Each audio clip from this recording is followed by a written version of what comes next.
setia, Bapa, Kau mulia.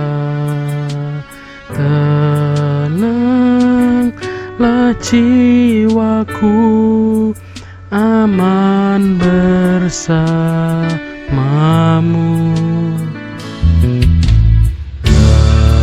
Lebih dari harta, Kaulah segalanya. Tenanglah jiwaku dalam hadirat-Mu. Kau tunjukkan kasih setia-Mu,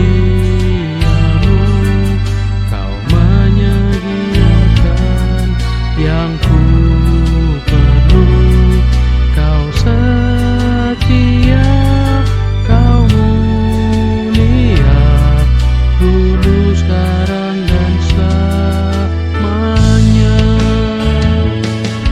Kau tunjukkan kasih setia-Mu, Kau menyediakan yang ku perlu.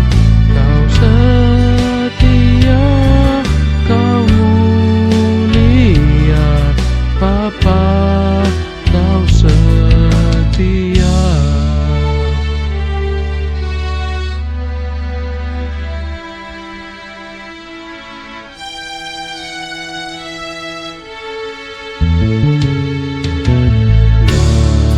Lebih dari harta, Kaulah segalanya. Tenanglah jiwaku dalam hadirat-Mu.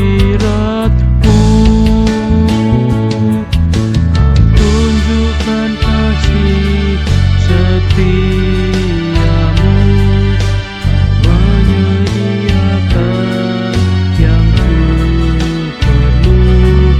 Kau setia, Kau mulia, dulu, sekarang, dan selamanya. Kau tunjukkan kasih setia-Mu, Kau menyediakan yang ku perlu.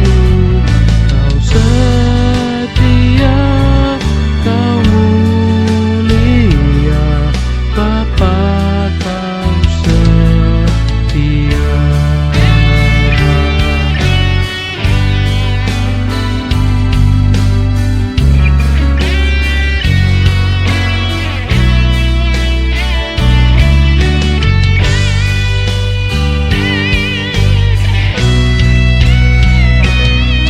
Kau tunjukkan kasih setia-Mu, Kau menyediakan yang ku perlu. Kau setia, Kau mulia, dulu, sekarang, dan selamanya. Kau tunjukkan kasih setia-Mu, Kau menyediakan yang ku perlu. Kau setia, Kau mulia, Bapa, Kau setia.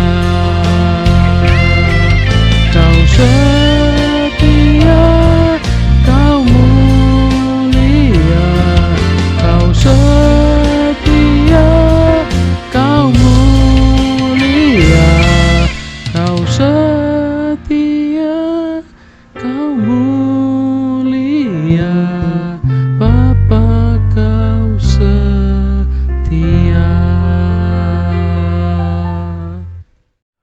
Shalom, Bapak Ibu Saudara yang dikasihi Tuhan. Puji Tuhan, kita bisa berjumpa kembali dalam ibadah online hari ini Minggu sore tanggal 10 Mei, dan masih dalam ibadah online yang kita adakan, selenggarakan bersama-sama.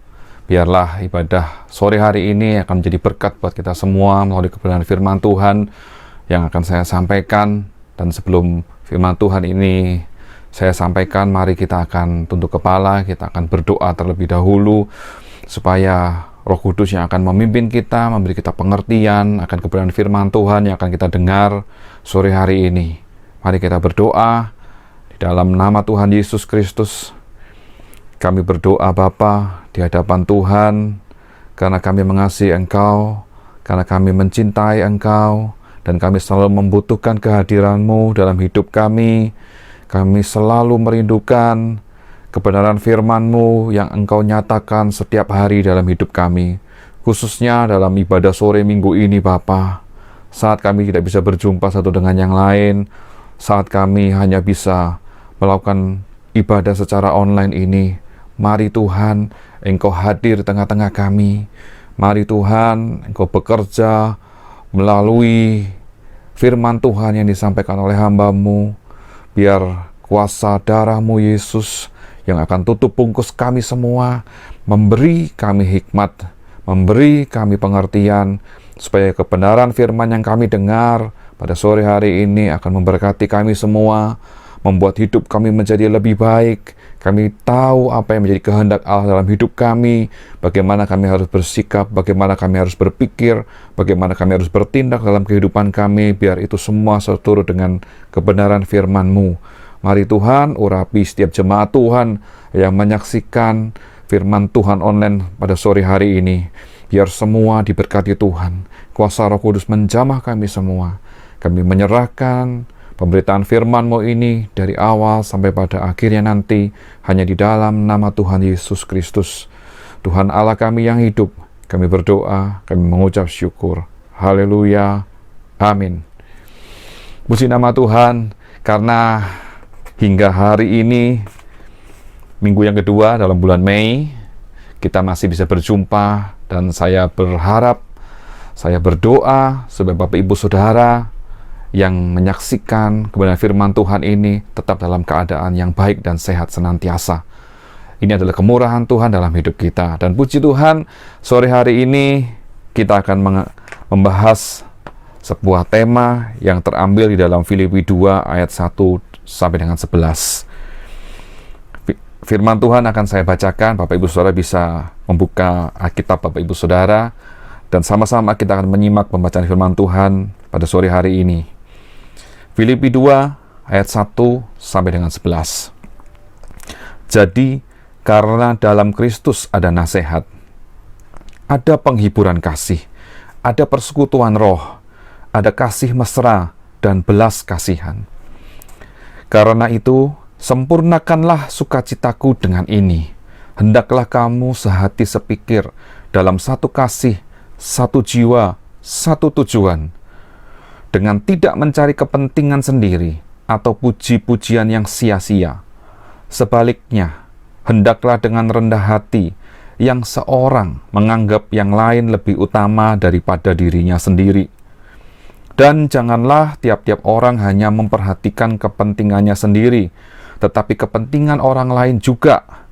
Ayat kelima, hendaklah kamu dalam hidupmu bersama menaruh pikiran dan perasaan yang terdapat juga dalam Kristus Yesus, yang walaupun dalam rupa Allah, tidak menganggap kesetaraan dengan Allah itu sebagai milik yang harus dipertahankan. Ayat 7, melainkan telah mengosongkan dirinya sendiri dan mengambil rupa seorang hamba dan menjadi sama dengan manusia. Ayat 8, dan dalam keadaan sebagai manusia, ia telah merendahkan dirinya dan taat sampai mati, bahkan sampai mati di kayu salib.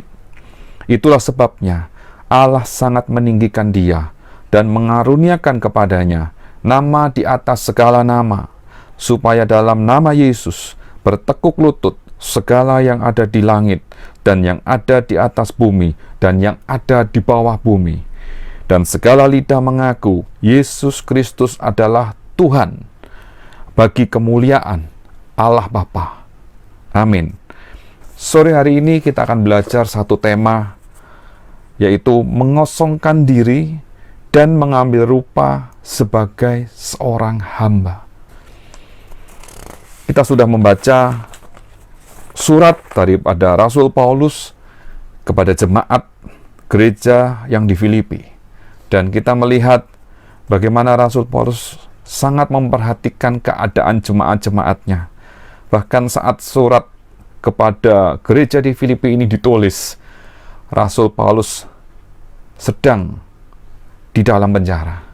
Tapi keadaan Rasul Paulus yang di dalam penjara itu tidak menyurutkan kasihnya untuk dia boleh memperhatikan setiap sidang jemaat Tuhan yang ada di Filipi. Dan ini bisa kita baca di dalam Filipi 1 ayat 1 sampai dengan yang ke-6. Kita melihat bagaimana seorang Rasul Paulus sangat mengasihi jemaat yang ada di Filipi. Kita baca di dalam Filipi 1 ayat 1 sampai dengan yang ke-6. Demikian bunyi firman Tuhan. Dari Paulus dan Timotius, hamba-hamba Kristus Yesus, kepada semua orang kudus dalam Kristus Yesus di Filipi, dengan para penilik jemaat dan diaken. Kasih karunia dan damai sejahtera dari Allah Bapa kita dan dari Tuhan Yesus Kristus menyertai kamu. Ayat ketiga, aku mengucap syukur kepada Allahku setiap kali aku mengingat kamu. Dan setiap kali aku berdoa untuk kamu semua, aku selalu berdoa dengan sukacita. Aku mengucap syukur kepada Allahku karena persekutuanmu dalam berita Injil, mulai dari hari pertama sampai sekarang ini. Akan hal ini aku yakin sepenuhnya, yaitu Ia yang memulai pekerjaan yang baik di antara kamu, akan meneruskannya sampai pada akhirnya, pada hari Kristus Yesus.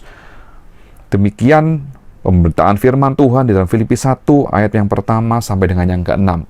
Dari ayat-ayat ini kita melihat bagaimana Rasul Paulus sangat mengasihi jemaat yang ada di Filipi, sekalipun mereka tidak bisa bertemu, sekalipun jarak, waktu, situasi, dan kondisi yang tidak memungkinkan bagi seorang Rasul Paulus untuk mengunjungi jemaat yang di Filipi. Tetapi Rasul Paulus sangat mengasihi jemaat yang ada di Filipi. Dan setiap kali Rasul Paulus berdoa, selalu berdoa dengan sukacita, mengucap syukur, mengingat akan apa yang sudah dikerjakan yang ada di dalam jemaat di Filipi. Nah, jadi kita melihat bahwa dalam surat Filipi ini, Rasul Paulus itu begitu mengasihi jemaat yang ada di Filipi, bahkan kepada penilik jemaat dan diaken selalu diingat oleh Rasul Paulus. Tetapi di dalam Filipi 2 yang tadi kita baca, di dalam ayat pertama sampai dengan ke-11, ada beberapa hal yang Rasul Paulus ingatkan kembali kepada setiap anak Tuhan, kepada penilik jemaat, kepada pengurus gereja, kepada diaken, orang-orang yang bertanggung jawab terhadap pelaksanaan gereja. Nah, mengapa Rasul Paulus mengingatkan kembali? Karena rupanya pada waktu itu di Filipi itu, gereja di Filipi itu mengalami permasalahan. Ada masalah yang terjadi di dalam gereja.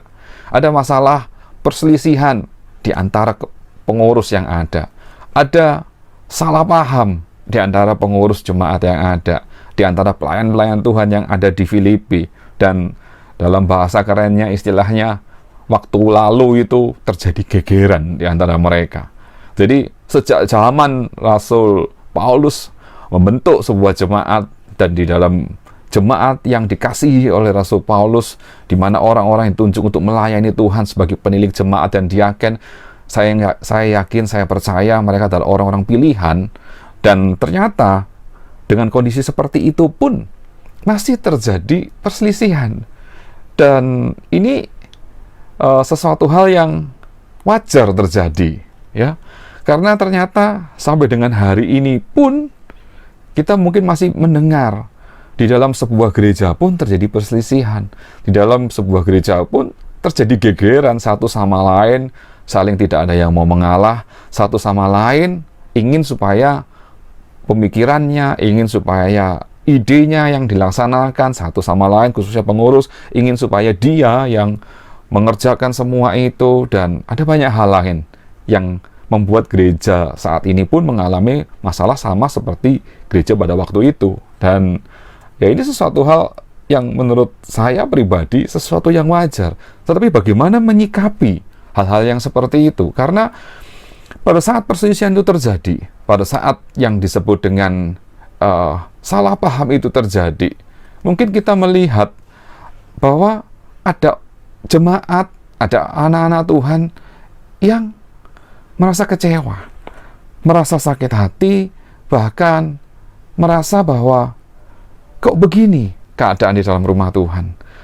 Dan tidak banyak anak-anak Tuhan yang akhirnya keluar, meninggalkan gereja Tuhan, meninggalkan pelayanannya, lalu bahkan ada yang sampai hubungan pertemanan, hubungan persahabatan itu bisa menjadi putus hanya karena masalah-masalah yang terjadi di gereja.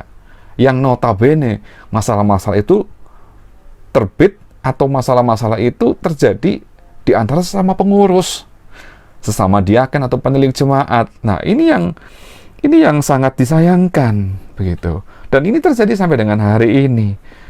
Padahal kalau kita melihat pada saat orang-orang yang meninggalkan Tuhan, lalu kecewa dengan orang lain, dengan pengurus, bahkan kecewa dengan hamba Tuhan, kecewa dengan pendeta, kecewa dengan bapak gembalanya, kecewa dengan pengerja-pengerja di gereja itu.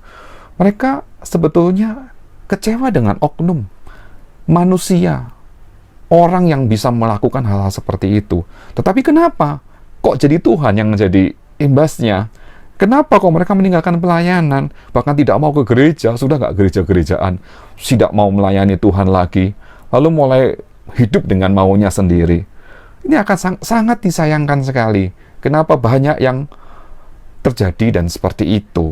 Nah, di sini dalam surat Paulus terhadap jemaat di Filipi, Rasul Paulus memberi satu nasihat yang sangat baik sekali, supaya nasihat firman Tuhan ini bisa diikuti oleh setiap sidang jemaat Tuhan, bahkan diikuti oleh setiap pelayan Tuhan, hamba-hamba Tuhan, pengurus gereja, diaken, dan orang-orang yang melayani Tuhan sekalipun. Mari kita belajar apa yang Paulus nyatakan di dalam surat Filipi ini.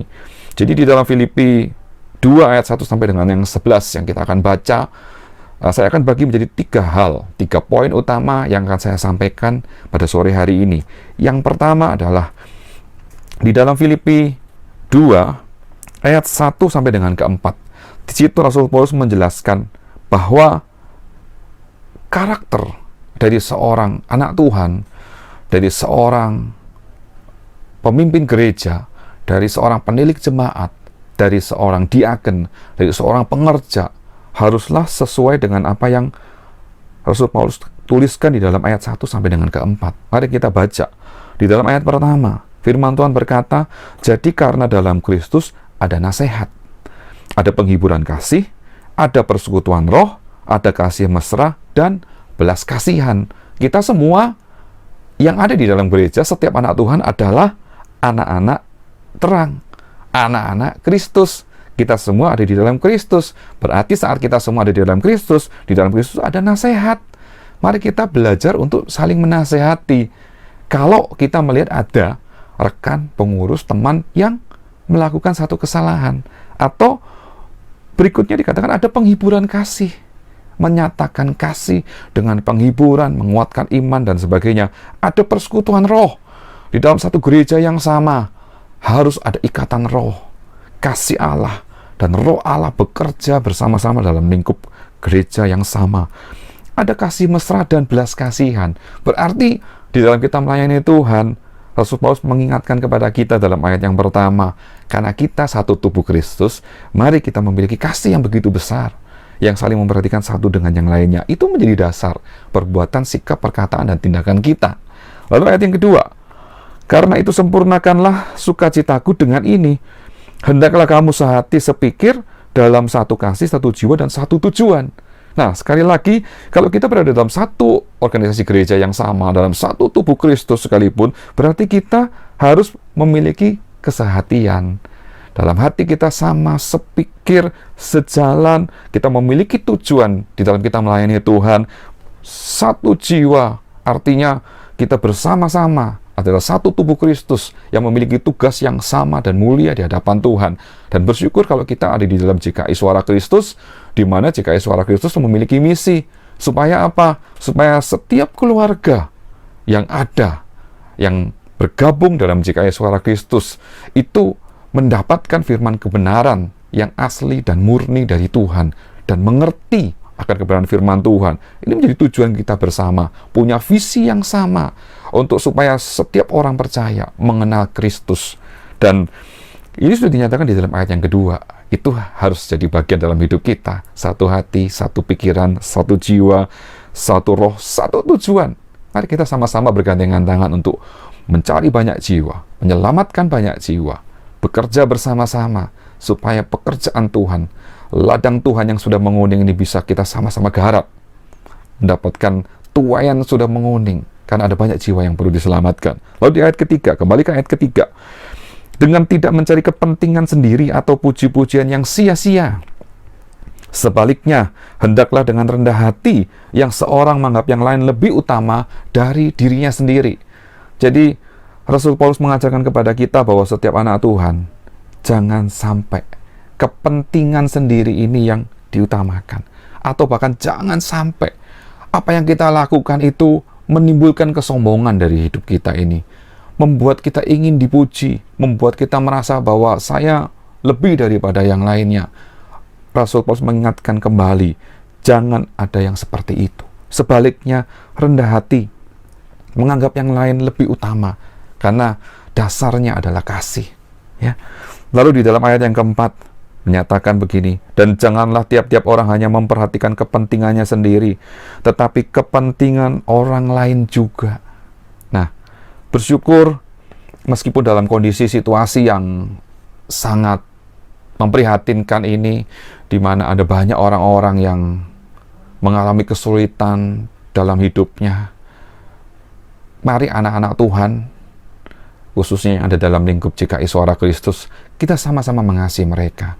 Kita mulai memikirkan apa yang mereka butuhkan. Kita mulai memikirkan apa yang bisa kita lakukan dan kita bantu untuk saudara kekasih kita yang kekurangan, yang mengalami hal-hal yang memprihatinkan dalam hidupnya. Biar ini yang menjadi pemikiran kita bersama-sama saat kita berada dalam satu lingkup gereja yang sama, dalam satu tubuh Kristus. Jadi yang pertama adalah Rasul Paulus ingin supaya ada kesatuan dan persatuan di dalam tubuh Kristus, seperti yang Rasul Paulus tulis untuk jemaat di Filipi. Lalu poin yang kedua adalah melalui surat dalam kitab Filipi 2 ayat yang ke-6 sampai dengan yang ke-8. Di sini kita melihat satu keteladanan dari Yesus Kristus Tuhan kita, bahwa hidup kita di dalam Tuhan itu kita harus meneladani kehidupan Kristus. Di dalam ayat yang kelima dikatakan, hendaklah kamu dalam hidupmu bersama menaruh pikiran dan perasaan yang terdapat juga dalam Kristus. Berarti kita harus lebih mengenal Tuhan kita. Kita harus lebih mengenal siapa Yesus itu. Di ayat 6 sampai dengan ke-8, satu firman kebenaran yang luar biasa. Karena Allah memberi contoh keteladanan yang luar biasa melalui ayat yang ke-6 menyatakan yang walaupun dalam rupa Allah, tidak menganggap kesetaraan dengan Allah itu sebagai milik yang harus dipertahankan. Ayat 7, melainkan telah mengosongkan dirinya sendiri dan mengambil rupa seorang hamba menjadi sama dengan manusia. Ayat ke-8, dan dalam keadaan sebagai manusia, ia telah merendahkan dirinya dan taat sampai mati, bahkan sampai mati di atas kayu salib. Firman kebenaran yang luar biasa. Bagaimana Allah Bapa di surga itu mengasihi manusia yang berdosa. Setiap umat manusia di bumi yang belum mengenal Tuhan, yang belum mengenal kasih Allah, adalah mereka yang perlu diselamatkan. Dan karya keselamatan yang Allah sudah nyatakan buat setiap umat manusia sudah Allah kerjakan. Sejak 2000 tahun yang lalu dia mengutus Yesus Kristus, anaknya yang tunggal, di mana pada saat Yesus diutus ke dalam dunia, dia mengosongkan dirinya, yang adalah Allah yang ilahi, Allah yang maha di atas segala-galanya, tetapi Allah bersedia mengutus Yesus Kristus untuk menjadi seorang manusia, mengambil rupa seorang hamba yang taat. Apa yang Bapa kehendaki akan dilakukan oleh Yesus sebagai seorang putra Allah, mengosongkan dirinya sampai mati. Bukan hanya itu saja. Kalau kita melihat di dalam ayat ke-7 dan ayat yang ke-8, kita melihat ada hal yang utama yang menjadi keteladanan kita kalau kita mengiring Yesus. Di dalam ayat yang ke-7, bagaimana Yesus mengosongkan dirinya, itu juga berarti sama dengan kita.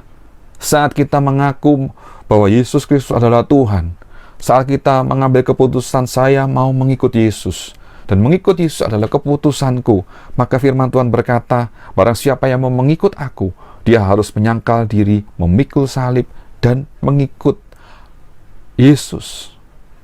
Setiap orang yang mau mengikut Kristus harus membuang segala sifat dari manusia jasmani kita. Kita harus membuang segala kebanggaan, segala kesombongan, segala hal yang kita miliki ini, yang secara manusia mungkin kita memiliki kedudukan yang tinggi. Secara manusia mungkin kita memiliki akal budi, hikmat, kepandaian yang tidak dimiliki oleh orang lain. Secara manusia normal, orang lain memandang kita adalah orang yang memiliki kekayaan yang cukup besar, yang cukup banyak. Ada banyak hal yang bisa kita banggakan. Tetapi firman Tuhan berkata, saat kita mau mengikut Yesus, maka satu hal utama yang harus kita ikuti dari keteladanan Yesus adalah Yesus mengosongkan dirinya sendiri. Segala hal yang kita miliki harus kita buang. Sama seperti Rasul Paulus yang menyatakan di dalam Filipi 3 ayat ke-8. Firman Tuhan ini berkata, malahan segala sesuatu kuanggap rugi karena pengenalan akan Kristus Yesus, Tuhanku, lebih mulia daripada semuanya. Oleh karena dialah aku telah melepaskan semuanya itu dan menganggapnya sampah, supaya aku memperoleh Kristus. Itu bagian kita. Saat Allah menunjukkan keteladanan bahwa Yesus Kristus yang adalah Allah Bapa di surga, rela menjadi seorang manusia dan mengambil rupa seorang hamba, Allah mengosongkan dirinya, melupakan atau meninggalkan segala keilahiannya yang ada di surga. Lalu dia turun ke dalam dunia menjadi rupa seorang manusia untuk menjadi karya tebusan Allah Bapa yang sempurna. Demikian juga dengan kita. Karena dikatakan dalam Filipi 3 ayat yang ke-8 tadi, pengenalan akan Yesus Kristus itu, keteladanan Yesus Kristus yang kita pahami itu lebih mulia dari semuanya.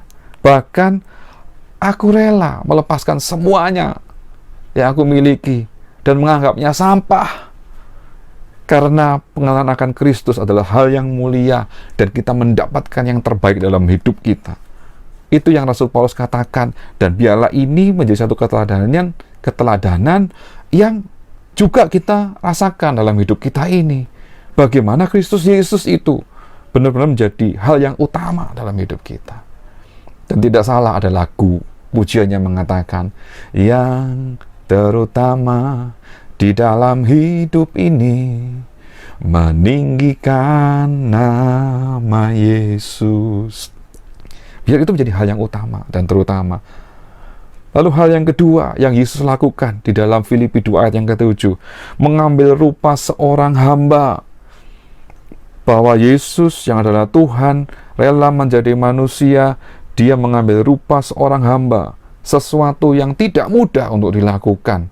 Karena untuk menjadi seorang hamba berarti harus melakukan apa yang Allah Bapa perintahkan.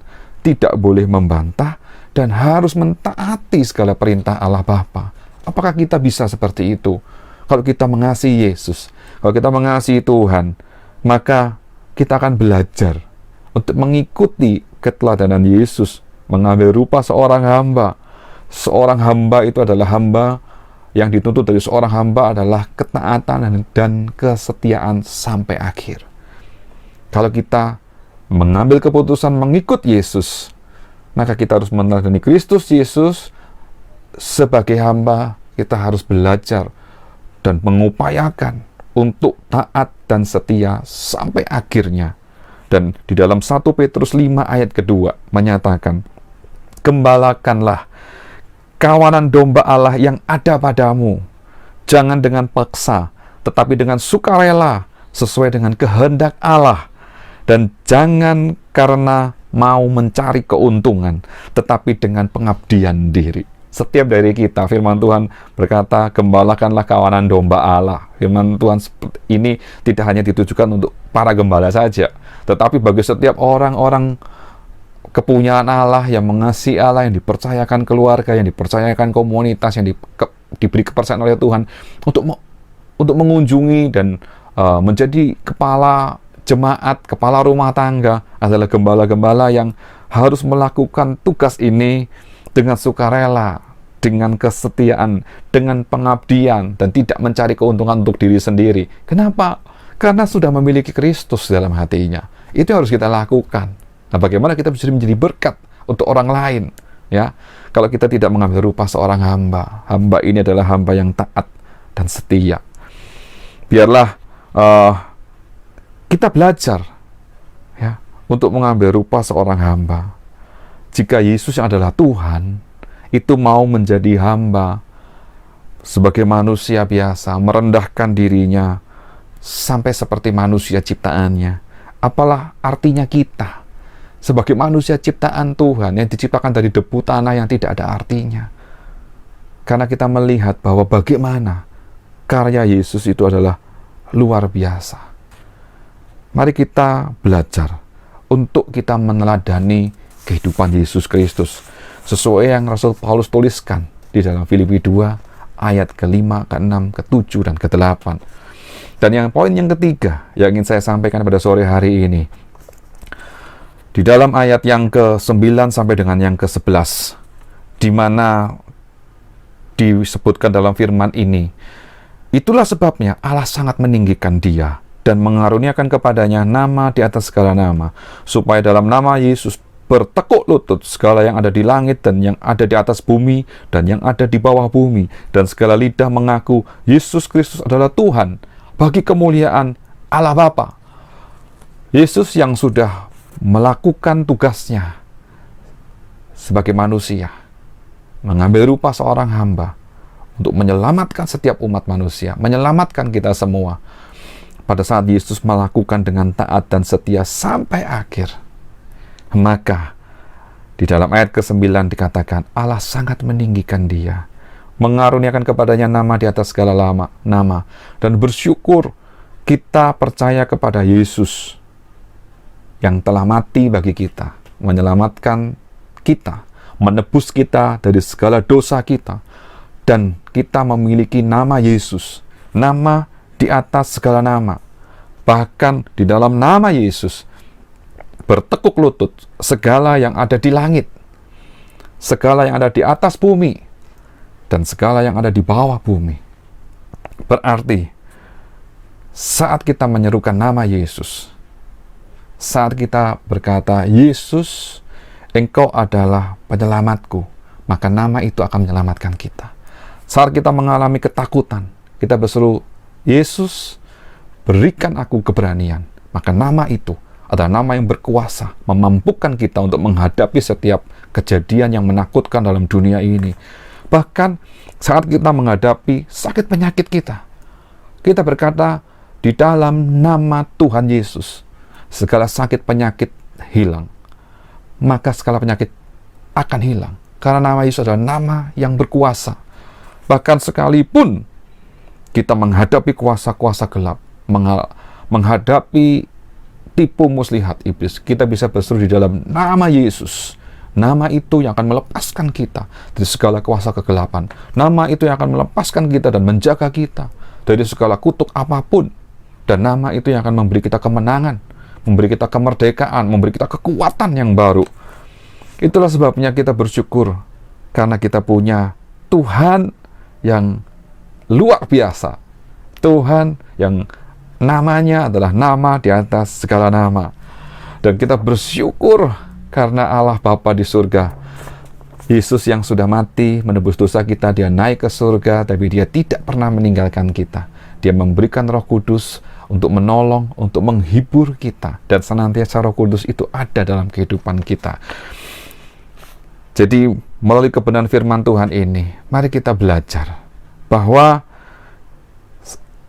Roh Kudus yang Bapa utus untuk selalu menolong menyertai kita, itulah Roh yang akan memampukan kita untuk kita menjadi pelayan-pelayan Tuhan yang memiliki karakter Kristus, memahami dan mengerti tujuan kita berada dalam satu gereja lokal, mengerti dan memahami tujuan kita. Tuhan panggil dan pilih kita untuk menjadi pelayan-pelayannya. Lalu yang kedua adalah bagaimana kita bisa mengikuti keteladanan Kristus yang mengambil rupa seorang hamba dan menjadi manusia. Kita belajar supaya kita menyangkal diri, pikul salib dan ikut Tuhan Yesus. Kita juga memiliki kerendahan hati, menjadi seorang hamba yang taat dan setia. Dan kita bersyukur saat kita mengerjakan pelayanan kita yang Tuhan tulis, yang suruh bagi kita untuk mengerjakan. Di poin yang ketiga, Tuhan Yesus memberikan kita nama di atas segala nama. Nama yang berkuasa di bumi, nama yang berkuasa yang akan menyelamatkan kita. Kita bersyukur bahwa hingga hari ini hidup kita adalah hidup di dalam Kristus. Seperti Rasul Paulus mengatakan di dalam Filipi 1 ayat 21, karena bagiku hidup adalah Kristus dan mati adalah keuntungan. Mari kita belajar dari kebenaran firman Tuhan malam hari ini, bahwa keteladanan Yesus yang Allah sudah nyatakan melalui karya penebusan, dan bagaimana Allah Bapa melalui anaknya menjadi seorang manusia, mengambil rupa seorang hamba dengan penuh kerendahan hati, melakukan tugasnya sampai akhir. Saya mengajak Bapak Ibu Saudara supaya kita sama-sama menjadi hamba Allah, pelayan-pelayan Tuhan, dan setia sampai akhir. Tuhan Yesus memberkati kita. Puji Tuhan, biar firman Tuhan sore hari ini akan memberkati kita semua untuk tetap kuat di dalam Tuhan. Mari kita akan berdoa bersama-sama untuk mengakhiri ibadah online pada sore hari ini. Kita berdoa bersama-sama. Bapa di dalam surga, kami mengucap syukur untuk kasih kemurahan Tuhan, satu keteladanan yang bisa selalu kami ingat dalam hidup kami, bahwa kami memiliki Allah yang luar biasa, yang menyatakan dirinya, mengosongkan dirinya, mengambil rupa sebagai manusia, dan menjadi hamba dari Allah Bapa, yang melakukan tugasnya dengan taat dan setia sampai akhir. Biar firman ini menjadi satu keteladanan di dalam hidup kami semua, untuk hidup kami memiliki tujuan, untuk hidup kami mau diubahkan, untuk hidup kami makin terus diasah dan diproses dalam kasih Bapa, untuk hidup kami ini semakin hari semakin berkenan di hadapan Tuhan, untuk hidup kami ini benar-benar bergantung kepada pimpinan Roh-Mu, supaya karya Roh Kudus-Mu semakin bekerja dengan leluasa, dengan bebas dalam hidup kami. Di masa-masa kondisi yang seperti ini, mari Bapa di surga, Engkau jamah setiap hati jemaat-Mu, Engkau jamah setiap hati umat-Mu, supaya setiap umat-Mu mengerti kebenaran firman Tuhan malam hari ini, supaya setiap umat-Mu ini benar-benar hidup takut Tuhan.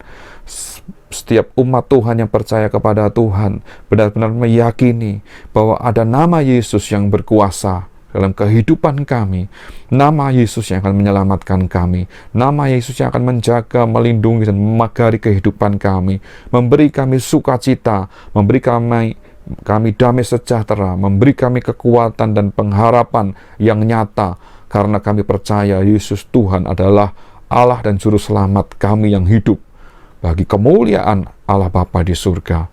Terima kasih Tuhan, biar sore hari ini kami diberkati oleh Allah, berkat damai sejahtera, berkat sukacita, penghiburan dan kasih daripada Tuhan Yesus Kristus, serta penyertaan dari Roh Kudus yang selalu memimpin kami semua, memberkati kehidupan kami, mulai hari ini sampai selama-lamanya.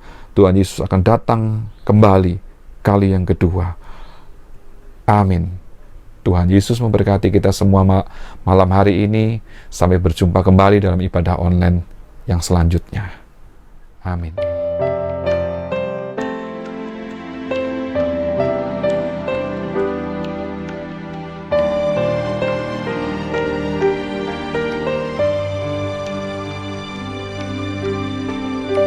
Musim akan selalu berganti, kasih Tuhan tetap abadi, tak akan berubah sampai selamanya. Ku tetap percaya, ku yakin Tuhan memberkati, ku yakin Tuhan melindungi. Burung di udara Tuhan pelihara, karena kasih-Nya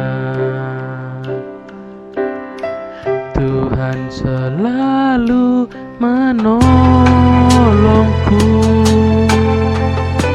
selalu menjagaku, selai di rambutku akan terjatuh tanpa seizin-Mu. Selalu menolongku, selalu menjagaku, Dia mengenyangkanku, peliharaku seumur hidupku.